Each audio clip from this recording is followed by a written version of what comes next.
So marketing research is the process of design, collection, analysis, and reporting of data and findings that are critical for taking marketing decisions. Marketing research needs to accomplish several purposes. For once, it needs to be able to monitor the environment, the political, the legal, the competitive, and maybe the global environment for global trends affecting consumers or the competition. But in addition, it needs to be able to provide accurately and timely information that is critical for marketeers to be able to take meaningful decisions. So in essence, marketing research needs to become the eyes and the ears of the corporation. In essence, it really needs to get the corporation closer to its customers and their wants and needs. Furthermore, it needs to serve as a decision aid for marketing tactics, for example, for setting pricing policies, discount policies, product policies, or even communication strategies. However, its value, the ultimate value of marketing research, it has to be able to reduce the uncertainty for decision making. However, reducing uncertainty never comes for free. It necessarily involves time, effort, oftentimes of very highly qualified people like data scientists, and obviously money. So, in essence, marketing research should only be used when the value of the insights that it provides is greater than the cost of acquiring them. Another important consideration is that marketing research is a process. In this slide, I describe what are the 6 steps of what that process consists about, including the formulation of problems, defining research objectives, formulating a proper research design, research implementation and data collection, the analysis, and finally the reporting and conclusions. Let me get a little bit more deep into the first 3 steps of this process. The first step in the marketing research process is to actually formulate the problem. Problems typically come in 2 kinds, either problem identifications or problem solving. Examples of the ones are determining the marketing potential or sales forecast or specific customer trends. And problem-solving examples are typically the ones that have to do with finding answers for the specific marketing tactics, such as pricing, product research. For example, what is the level of discounts that will trigger or detonate sales for a particular group of customers, or what is the best advertising message to facilitate recall of an ad, for example. Irrespective of the type of problems type that you're trying to solve, marketing research has to accomplish the following fundamental 3 goals, which are of essence in all marketing research. First of all, the research needs to be valid, or solving the problem of validity. Validity fundamentally entails asking the right questions. So the problem definition and the research objectives need to be appropriate.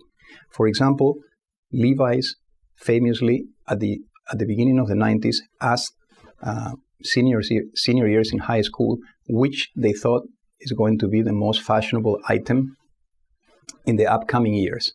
And they gave him a list of a bunch of different clothing items, but the list only including 1 pair of jeans, the 501s. Naturally, over 90% of the people answered that the Levi's 501 jeans was going to be the most favorable items. But clearly, the research was ill-conceived. In addition, research needs to be reliable, which means that under the same consistent context, you ought to be able to get consistent answers. Reliability, it's all about consistency in receiving the right response. So the ultimate aim of trying to accomplish this goal is to reduce response errors. Errors comes in many forms. For example, measurement errors, when, for example, you have asked confusing questions to different customers or consumers, and then naturally you will get a bunch of garbage or a noise in the answers simply because they have not understood the question. Or alternatively, when you ask a sensitive question, such as, for example, what is the likelihood that you will adopt recycling? People will normally tend to bias their answer in a positive view because they don't want to look bad in the eyes of the researcher or in the eyes of the investigators, and they normally will try to exaggerate their level of commitment to the recycling causes. Finally, last but not least, research needs to be representative. So generalizing the results is of essence. So the proper sampling, size, and techniques is critical to be able to achieve these goals. For example, let's imagine that you ask in a very crowded airport to people waiting in the lounge, how likely are they going to pay for VIP lounge access? Naturally, under that circumstance, if you only research people that are waiting in a crowded airport, you're going to get an exaggerated answer that is clearly not going to be representative of all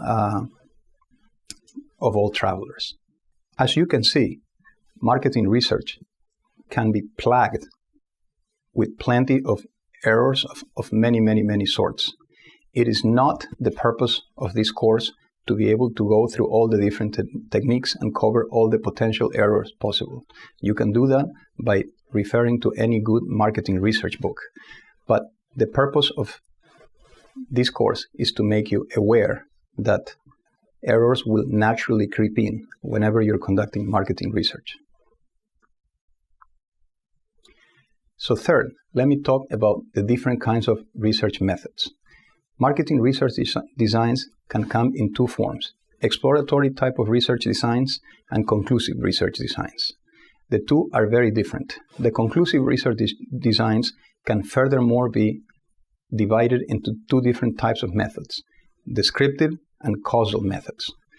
The objective of the exploratory and the conclusive research designs are absolutely very different, as you can see in these slides. The first one only looks to provide insights. The samples tend to be not representative. We're not looking for conclusive answers. The analyses tend to be qualitative in nature and the results only tentative. Conclusive designs, on the other hand, either descriptive or causal, is looking to test specific hypotheses. We're looking for precise answers. Oftentimes, the analysis in 90% of the cases will be quantitative in nature, and we're actually looking for conclusive results.